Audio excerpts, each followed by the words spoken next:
AP రాజకీయాల్లో సంచలనం సృష్టించిన రఘురామకృష్ణంరాజు కస్టోడియల్ టార్చర్ కేసులో కీలక పరిణామం చోటు చేసుకుంది.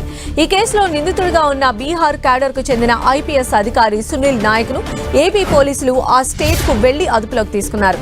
ఆ అధికారిని వెంటనే రాష్ట్రానికి తీసుకువచ్చారు గుంటూరు నగరం పాలెం పోలీసులు.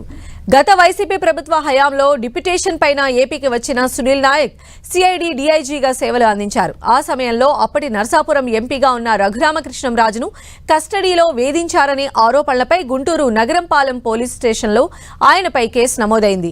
రాష్ట్రంలో కూటమి ప్రభుత్వం అధికారంలోకి వచ్చిన తర్వాత సునీల్ నాయక్ తిరిగి బీహార్ సర్వీస్కు వెళ్లిపోయారు. 2024 జూలైలో రఘురామకృష్ణంరాజు గుంటూరు నగరంపాలెం పోలీస్ స్టేషన్లో తనపై హింస జరిగిందని ఫిర్యాదు చేశారు.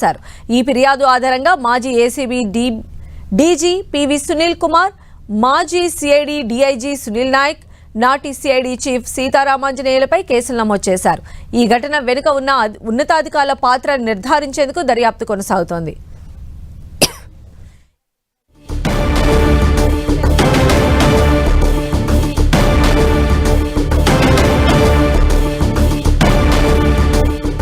ఈ కేసులో సునీల్ నాయక్ పాత్రపైన విచారణ జరిపేందుకు ఏపీ పోలీసులు పలుమార్లు నోటీసులు జారీ చేసినప్పటికీ సునీల్ నాయక్ స్పందించలేదు. మరోవైపు అన్యాయంగా తనపై కేసులు నమోదు చేశారని బీహార్ కోర్టులో సునీల్ నాయక్ పిటిషన్ దాఖలు చేశారు.